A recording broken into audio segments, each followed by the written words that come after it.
नमस्कार मित्रों, मैं आचार्य प्रमोद उपाध्याय राहु केतु के राशि परिवर्तन के इस सीरीज में आप सभी का हार्दिक स्वागत करता हूं। मित्रों, राहु और केतु ये दोनों ही ग्रह शनि के ही शैडो प्लैनेट है, यानी कि छाया ग्रह है, और ये दोनों ग्रह हमेशा वक्र गति से चलते हैं, यानी कि उल्टी चाल चलते हैं।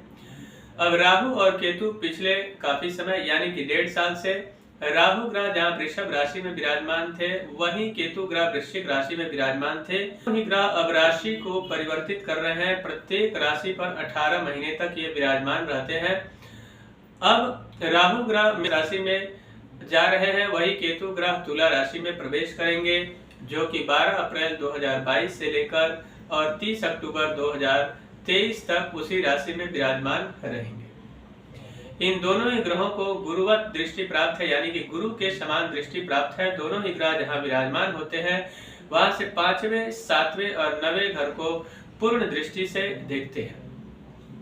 अब इन ग्रहों के राशि परिवर्तन से कुंभ और मीन राशि वालों पर किस प्रकार का प्रभाव रहने वाला है, यानी कि आने वाला जो रहेगा इन दोनों राशियों का किस प्रकार का रहने वाला है, यह मैं आप सबको बताऊंगा। और यह जो राशि फल है राहु केतु के राशि परिवर्तन का, यह चंद्र राशि यानी कि जो आपके नाम की राशि है, जो जन्म कुंडली में राशि है, उसके आधार पर भी देखा जा सकता है, और जिनकी जन्म कुंडली नहीं है उनके प्रचलित नाम के आधार पर भी देखा जा सकता है।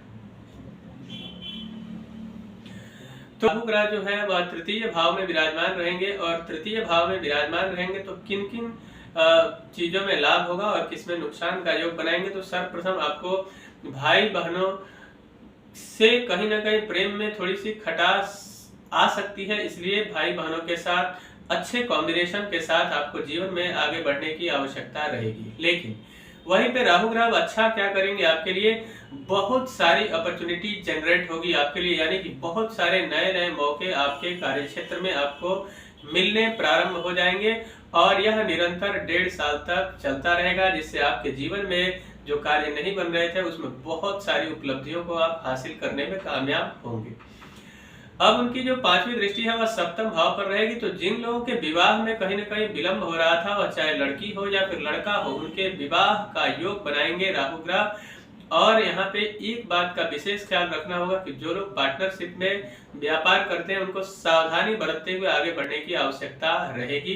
पति पत्नी के बीच चल रहे खटास, जो संबंध में खटास थे, उनको समाप्त करेंगे और पुनः मधुर संबंध इन 1.5 वर्षों में स्थापित होंगे।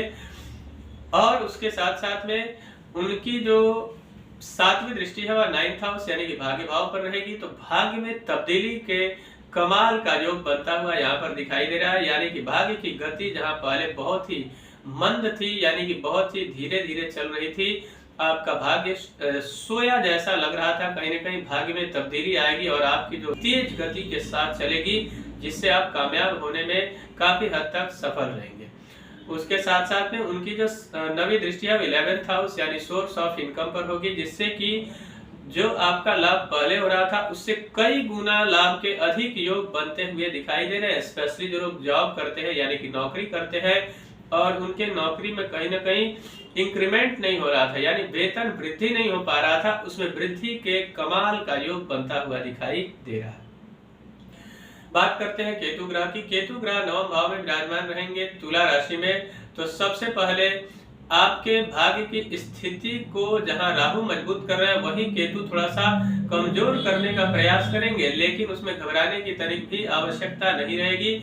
और उनकी जो 5वीं दृष्टि है वो लग्न भाव पर होगी। लग्न यानी आपके आत्मविश्वास को बढ़ाएंगे, लेकिन एक बात का विशेष ख्याल रखना होगा कि जल्दबाजी में कोई भी कार्य ना करें जिससे आपको नुकसान उठाना पड़े। लेकिन आपका जो ऑरा है वह लोगों को, चाहे समाज हो, आपका वर्क प्लेस हो, कहीं भी आपके ऑरे को बहुत ही मजबूत बनाने की स्थिति में जा रहे हैं। उसके अलावा उनकी जो 7वीं दृष्टि है वह 3rd हाउस पे होगी, जिससे कि आप बहुत ज्यादा एक्टिव हो जाएंगे पहले की अपेक्षा, जिससे आपके कई सारे बिगड़ते हुए काम बनेंगे। और उनकी जो 9वीं दृष्टि है वह 5th भाव यानी कि 5th हाउस पर रहेगी, तो प्रेम परवान चढ़ेगा। जो लोग प्रेम करते हैं उनको बहुत बेहतर लाभ होता हुआ दिखाई दे रहा है, यानी कि म्यूचुअल अंडरस्टैंडिंग जबरदस्त रहेगी, जिससे प्रेम परवान चढ़ेगा, विवाह में परिवर्तित हो सकता है। साथ में जो लोग लॉटरी सट्टा या फिर शेयर मार्केट में पैसे लगाते हैं, इन्वेस्टमेंट, उनके लिए बड़ा जबरदस्त योग बनता हुआ दिखाई दे रहा है, लेकिन विद्यार्थियों को थोड़ी सी कड़ी मेहनत करनी पड़ सकती है। मित्रों, इस रिजल्ट को और बेहतर बनाने के लिए मैं आगे उपाय बताऊंगा। बात कर लेते हैं मीन राशि वालों के लिए राहु केतु के परिवर्तन का किस प्रकार से प्रभाव रहने वाला है। राहु ग्रह मीन राशि वालों के लिए द्वितीय भाव में विराजमान रहेंगे तो कहीं न कहीं कुटुंब जनों के लोगों से, यानी कि आपके जो रिश्तेदार हैं उन लोगों के साथ आपके जो संबंध है उसमें मधुरता का अभाव रहेगा। आपकी जो वाणी है वह कहीं न कहीं लोगों को गहरा ठेस पहुंचा सकती है, इसलिए सावधानी पूर्वक किसी भी बात को रखने से पहले आपको सोच समझकर उन बातों को रखना चाहिए। और किसी प्रकार के अगर आप संपत्ति से रिलेटेड कोई कहीं ना कहीं जो कॉम्प्लिकेशंस चल रहे थे उससे निकलकर आप बाहर आएंगे। धन आगमन का सुंदर योग बनता हुआ यहाँ पर दिखाई दे रहा है और उनकी जो 5वीं दृष्टि है वह 6 हाउस पर रहेगी, तो शत्रु कहीं ना कहीं आपको परेशान करने का इन 1.5 वर्षों में निरंतर, लेकिन अंततः जीत आपकी ही होगी। उसके साथ साथ आप कहीं भी लायबिलिटी के तहत दबे हुए हैं, यानी आपने कर्ज ले लिया है और वह कर्ज चुका नहीं पा रहे थे, बहुत ज्यादा मेंटली प्रेशर क्रिएट हो रहा था, उससे भी आप निकल कर बाहर आएंगे। लेकिन एक बात का विशेष ख्याल रखने की आवश्यकता रहेगी, कोई रोग आपके शरीर में अगर बढ़ रहा है तो उसके ऊपर बिल्कुल ध्यान देना चाहिए, समय रहते ही उसका उपाय करवा ले, अन्यथा वह बड़े रूप धारण कर सकता है। साथ साथ में उनकी जो 8th हाउस पर होगी यानी अष्टम भाव पर होगी तो कॉमन सेंस बड़ा ही जबरदस्त तरीके से काम करेगा। जो लोग कम्युनिकेशंस के क्षेत्र में हैं उनके लिए बड़ा सुनहरा मौका यहाँ पर मिलता हुआ दिखाई दे रहा है। साथ ही साथ में जो लोग बीमा क्षेत्र से जुड़े हुए हैं उनके लिए बड़ा सुनहरा मौका और तरक्की का पूर्ण योग बनता हुआ दिखाई दे रहा है। लेकिन एक बात का विशेष ख्याल रखना होगा कि आपको वाहन चलाते समय बहुत ही सावधानी बरतने की आवश्यकता रहेगी, अन्यथा चोट चपेट लगने की संभावनाएं यहाँ पर बनती हुई दिखाई दे रही है। पिता के साथ यहाँ पे संबंध कहीं न कहीं आपके बहुत खराब थे, तो उन संबंधों में सुधार के बड़े अच्छे योग बनते हुए दिखाई दे रहे हैं। और साथ साथ में जिन लोगों की नौकरी कहीं न कहीं डगमगा रही थी, नौकरी छूटने के कगार पर थी, उनकी नौकरी के अंदर स्टेबिलिटी के अच्छे योग बनते हुए दिखाई दे रहे हैं। जो लोग राजनीति के क्षेत्र में हैं उनको कड़ी मेहनत के बाद सफलता का पूर्ण योग बनता हुआ दिखाई दे रहा है। बात करते हैं केतु ग्रह की। केतु ग्रह अष्टम भाव में विराजमान रहेंगे तुला राशि में, तो यहाँ पे क्या करेंगे, आपको किसी भी कार्य के अंदर जल्दबाजी करवाने का प्रयास करेंगे, लेकिन आप थोड़ा सा सावधानी पूर्वक आगे बढ़ते रहेंगे तो निश्चित तौर पर आपको लाभ होगा। हेल्थ का थोड़ा सा ध्यान रखना आपके लिए बहुत जरूरी है। और उनकी जो 5वीं दृष्टि है वह 12th हाउस पर रहेगी, यानी कि द्वादश भाव पर, तो विदेश से कोई शुभ समाचार मिलने के आसार नजर आ रहे हैं। और यदि आप विदेश यात्रा करना चाहते हो, एजुकेशन के दृष्टिकोण से या बिजनेस व्यापार को लेकर हो, तो यह यात्रा आपके लिए सुखद हो सकती है और बड़ा ही सुंदर मौका आपको मिलने जा रहा है। उनकी जो 7वीं दृष्टि होगी 2nd हाउस पर होगी, तो आपको कहीं ना कहीं नेत्र से संबंधित समस्याएं आ सकती है। किसी प्रकार का आंखों में आपकी कोई समस्या आ रहा है तो समय रहते उसका इलाज करवा लेना चाहिए, जिससे आप पूरी तरह से स्वस्थ रहे। उनकी 9वीं जो दृष्टि है वह 4th हाउस पर रहेगी, यानी 4th भाव पर, तो मित्रों का पूर्ण सहयोग आपको मिलता हुआ नजर आ रहा है। साथ में आपके घर में कोई बड़ी और नई खुशखबरी आने वाली है, जैसे आपके पास नई गाड़ी आ सकती है, नई प्रॉपर्टी खरीद सकते हैं, जिससे खुशियां कई गुनी बेहतर हो सकती है। परिवार के कॉम्बिनेशन को बना के रखना आपको अत्यंत आवश्यक हो, को लेकर आप बहुत ज्यादा चिंतित रहेंगे और बाद में बड़ा रूप ले सकता है।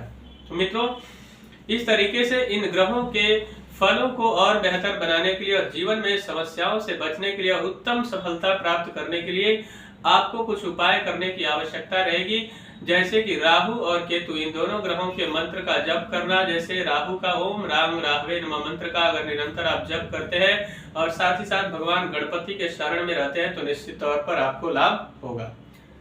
उसके अलावा राहु और केतु को अनुकूल बनाने के लिए आपको बुधवार या फिर शनिवार के दिन, इन दोनों दिनों में किसी भी दिन आपको गरीबों को कुछ खाने पीने की सामग्रियों से मदद करनी चाहिए, आपके लिए अत्यंत लाभदायक सिद्ध होगा। और उसके अलावा दुर्वा का हवन करें या फिर दुर्वा भगवान गणेश के चरणों में लेकर समर्पित करें और ओम गंग गणपतये नमः या फिर ओम राम राघवे नमः मंत्र का जप करना भी अत्यंत लाभदायक सिद्ध होगा। मित्रों, मुझे आशा है कि मेरा यह कार्यक्रम आप सभी को पसंद आया होगा। मेरा एक निवेदन है, अगर अभी तक हमारे चैनल को आपने सब्सक्राइब नहीं किया है तो कृपया चैनल को सब्सक्राइब कर लें, वीडियो को अधिक से लाइक और शेयर करें, बेल आइकन को दबाएं जिससे नई नई जानकारी आप तक पहुंचती रहे। तब तक के लिए इजाजत दीजिए, नमस्कार।